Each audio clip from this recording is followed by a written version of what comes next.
That was The Quiet Wood by Michael Head. This is the B3 piece of the ABRSM Piano Grade 1 exam pieces for 2023 to 2024. This is a smooth melodic piece in 2/2 time, going at a slow pace with a singing tone. The speed we're given here is minimum equals 69. Now this means for each metronome beat at 69, we have to fit 2 crotchets in one beat.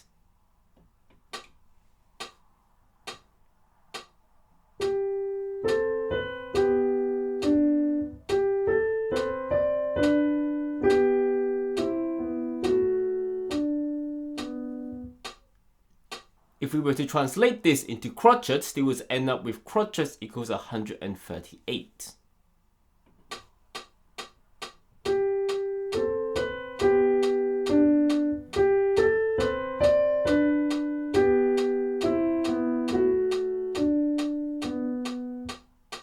There is an F sharp in the key signature, so if you see an F note, remember to play a semitone higher in the black key on the F sharp. We will only ever see it in our right hand. There are 3 sections here, each with a 2-bar phrase to start, then a 4-bar phrase to flesh out the melody. There's also a bridge section that is 4 bars between the second and the last phrase. There's not really a structure on this piece based on the sections, as they're all too familiar. Now we call this type of composition through composed. Let's firstly have a look at our first phrase in bar 1 to 2. We start off in P piano, so we are playing softly. The right hand has the main melody here.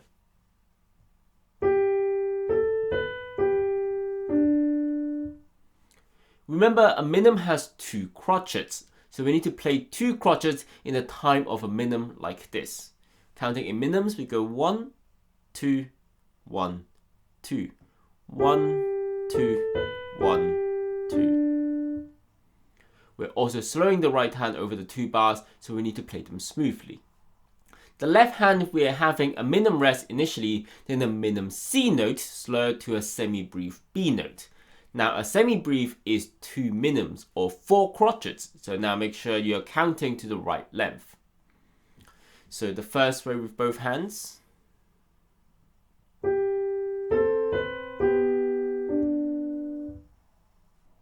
The second phrase is a bit longer than the first phrase, but don't worry, it is still fairly simple rhythmically. The right hand, we start off with playing 4 crotchets on the thumb on the first note, so we need to jump from the D previously on the thumb to a G on bar 3.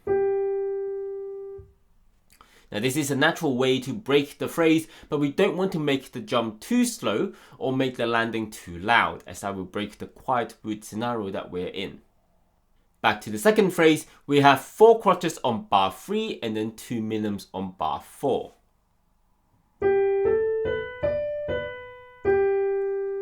When we get to bar 5, we also have 2 minims, but notice that the E note has a finger with the second finger. Now this means we need to bring over the second finger over the thumb like this.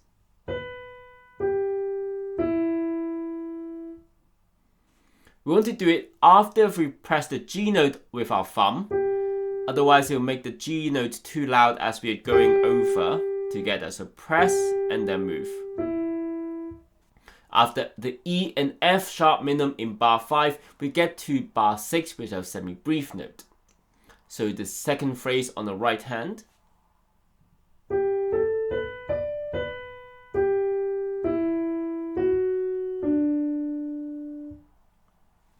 The left hand adds harmony to the right hand melody, mostly in minims other than in bar 5 where we have 2 crotchets and then a minim. The opposite rhythm of what we had on the right hand in the first phrase. So counting in minims, 1, 2, 1, 2, 1, 2.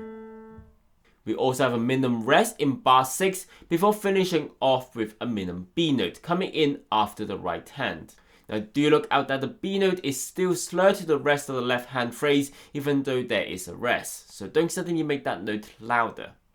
So from bar 5, counting in minims, 1, 2, 1, 2, 1, 2, 1, 2. So here's the left hand in bar 3 to 6.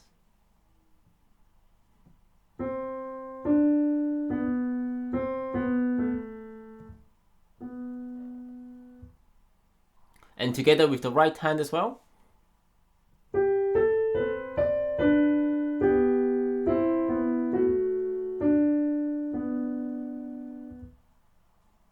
Section 2 starts off in bar 7 to 8, almost the same as bar 1 to 2. The only difference is now the left hand has a CE chord to start off with instead of just a C note.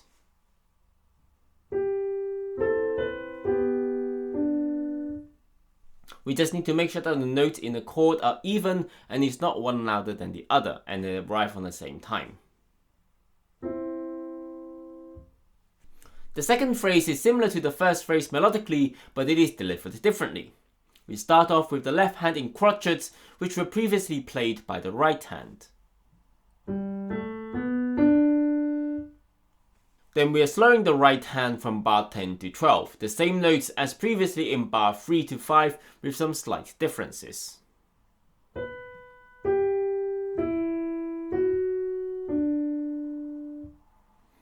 The first thing is that the D note on bar 6 is now a minim instead of a semi-brief, so only half the length. The second thing is that the fingering is slightly different. As we start off the right hand with a pinky, we don't have to cross the fingers over anymore, but it is suggested that you close your hand and use the third finger on the D sharp so the thumb naturally lands on the D note in bar 12. Now you can use a 1-2-1 fingering if your hand is big enough and you prefer.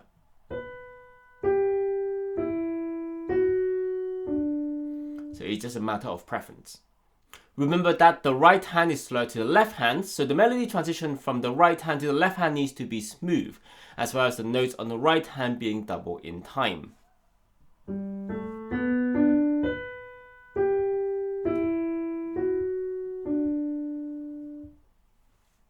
When we get to bar 11, we add the left hand back to fill in the melody. And the notes are just the same as bar 5 to 6 left hand, just moving the rest to be after the note, meaning that we play together with the D note on the right hand.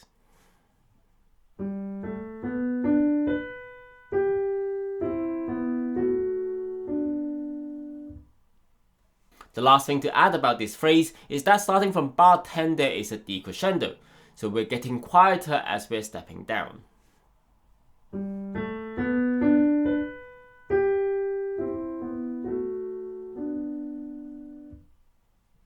Before we get to the third phrase, we have a minim rest. Now this gives us time to move our hands to the new position with our right hand fourth finger on the high D note and the left hand CE note with thumb and middle finger. So from bar 12 to our new position in bar 13 on our right hand and bar 14 on our left hand.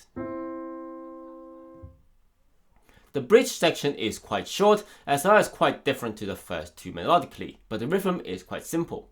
Starting off with a 2-bar phrase as usual, the right hand rhythm we've seen before on the left hand, and the left hand is just a semi-brief CE note coming in on bar 14.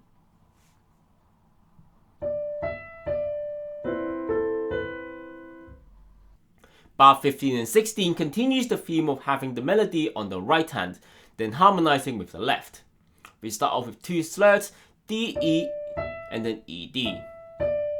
Even though the notes are the same, we're not using the same fingering going up and down. We're going to swap the fourth finger from the C note to the pinky when we get down on the second C note.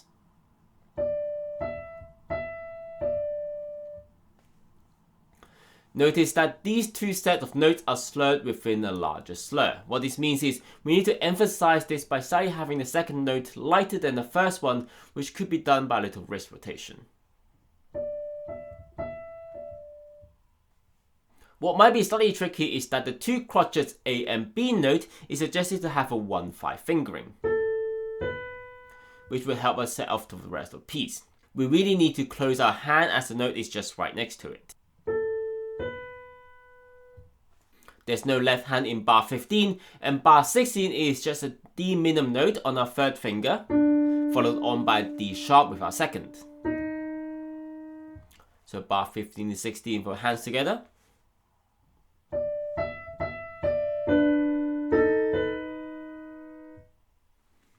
In this section we have a polka crescendo that goes from bar 14 all the way until bar 16. poco meaning a little, and crescendo meaning it's getting louder, so we're getting a little bit louder throughout bar 14 to 16.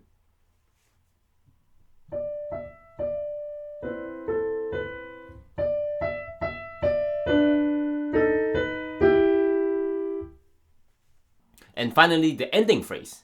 We actually have almost the same melody as bar 1 to 6.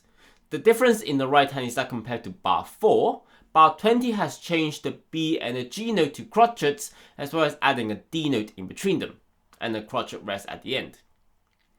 The last bar in bar 22 compared to bar 6, it has a G note instead of a D note. So on the right hand for bar 17 to 22,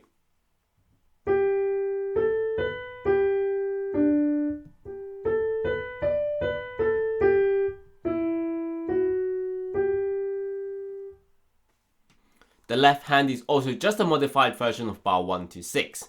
In bar 17 to 18 it's like bar 1 to 2, but it starts playing with the right hand. The first note is an E note and it is a semi-brief.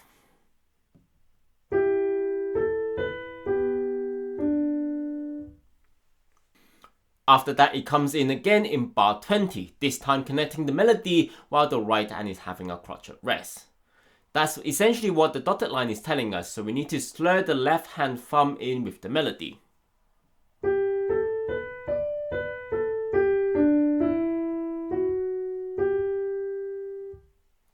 After that it is pretty much the same as bar 5 to 6, only that it is a semi-brief with a BG note chord.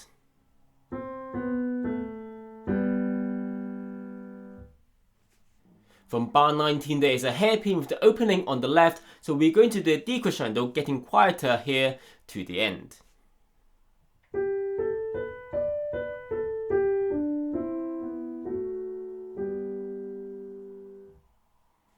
And that's the end of the piece. Well, that was the tutorial on The Quiet Wood by Michael Head. This is a very soothing piece with short and long phrases. We have quite a few places where we need to change fingerings, positions, as well as passing the melody between hands, so we need to look out that we are having a good volume for all of these and not suddenly increasing our volume when we do that. To create a more singing tone for the piece, don't hammer down your fingers, but try and press down to the bottom of the keys with a bit of pressure from the knuckles, instead of just a light touch on the top. Hopefully that was useful to you. This is the last of the grade 1B pieces. Check out the A and B pieces that I've already done, and the pieces I've not done, the C pieces, in the playlist when they're up. I also have tutorials for the flute and videos on other hobbies as well, so check those out if you're interested. Give a like and subscribe if you like what I did here. Put a comment down below if you want me to go over anything specific, or if you want to share your own tips and tricks with your fellow viewers. I'll see you in the next video on Master of None. Bye!